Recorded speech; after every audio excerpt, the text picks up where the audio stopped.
Yo, what's good everybody? It's the one who never takes a loss, Ice Cool Boss, your source for the NBA Finals. The Toronto Raptors versus the Golden State Warriors, Game 2 was a pile of doo-doo. This game, the Raptors were not only up against the Golden State Warriors, they had to battle against the obscene referees. With President Obama in attendance and presumably all of Canada watching, the refs wasted no time cracking down on the Raptors early.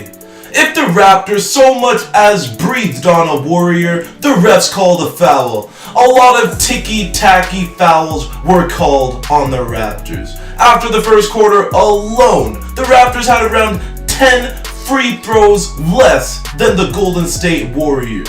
Chalk this up to bad defense or whistle-happy refs. Either way, it's a huge discrepancy in fouls called.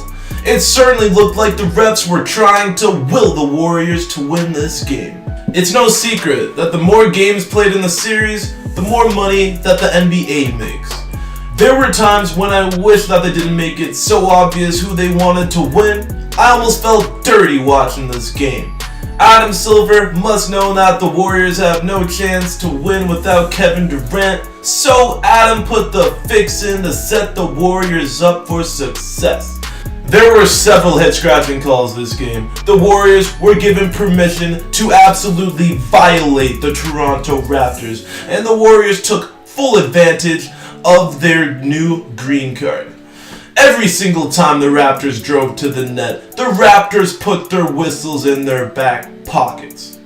The refs realized after the first half how obviously biased they were with the way they were blowing the whistle, and they ended up trying to even up the foul calls in the end, but the damage had already been done.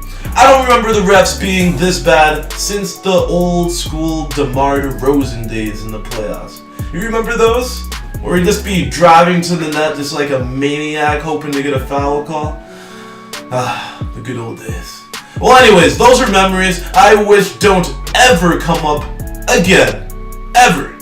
Enough about the Zebras, let's talk about the game.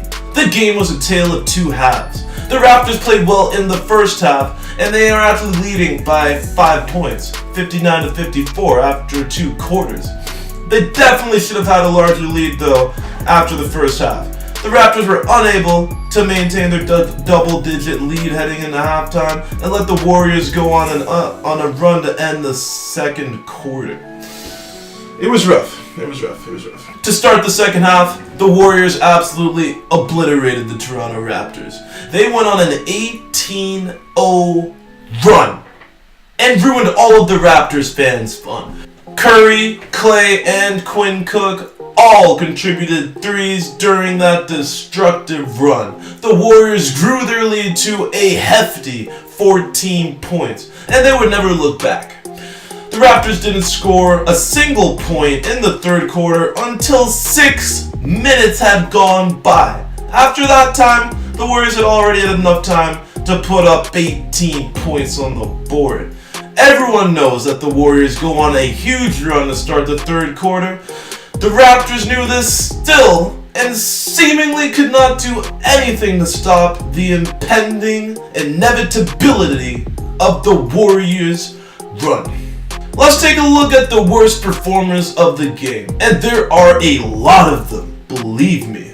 Marc Gasol returned to his usual self after that uncharacteristically great 20-point performance in Game 1. Gasol was passing up wide open shots and missing bunnies again tonight. He was 2 of 7 from the field and had 6 points the entire game. Rough times.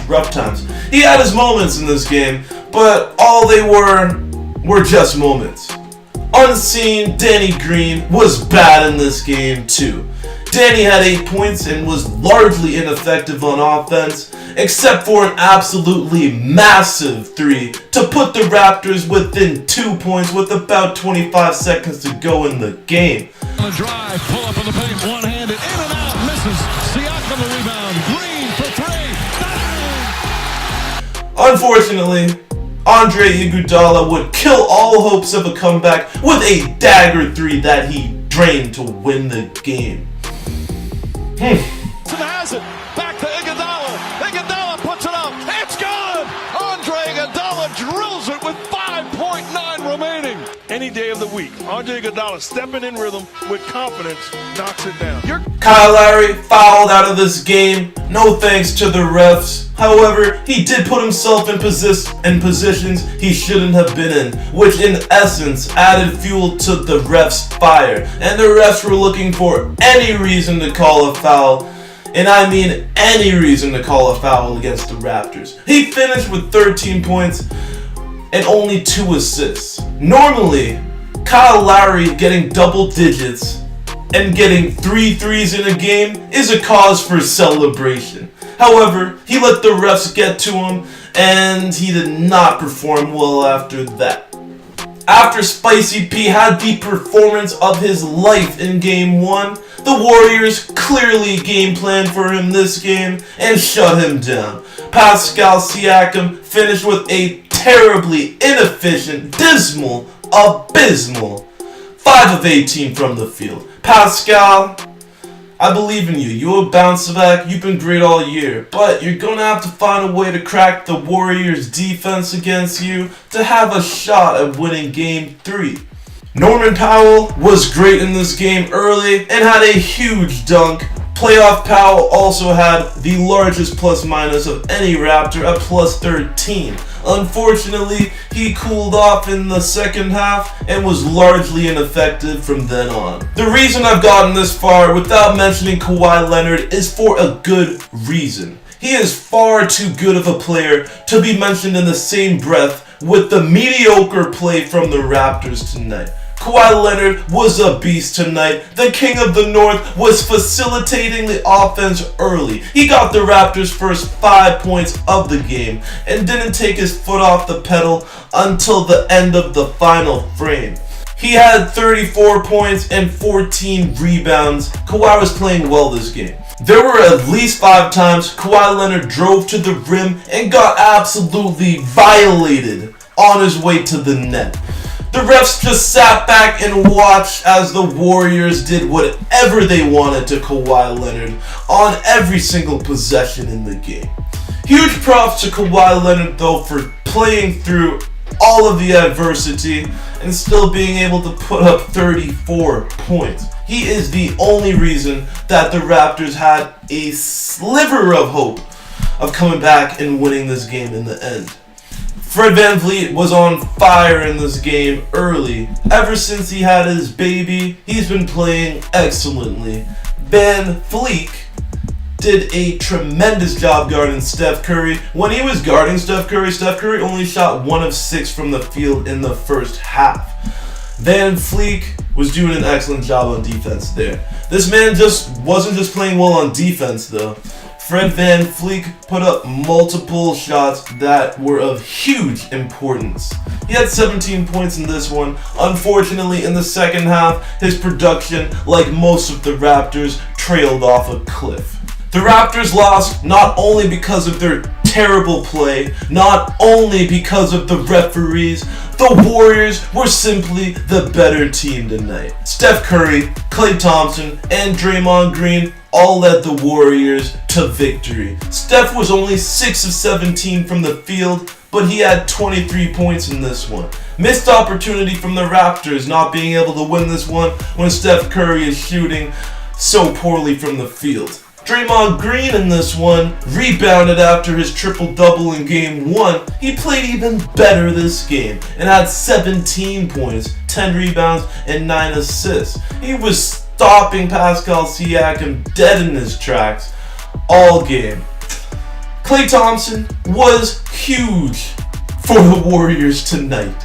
He was knocking down 3 after 3 after 3 after 3 for a game-high 4 threes in this game. And he didn't even play for parts of the fourth quarter because he got out of the game with an injury and wouldn't return. Another missed opportunity for the Raptors. Couldn't capitalize on Klay Thompson being injured for this game. Speaking of injuries, The Warriors have a lot of them, and I mean a lot of injuries. We're talking Kevon Looney.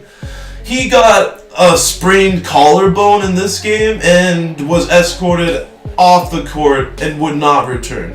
Kevin Durant, he's still out, and we know how good he is. Klay Thompson, just told you he was out of this game as well. Even Steph Curry was injured this game. You could see he was feeling some pain during several moments in this game, especially earlier on in the first half.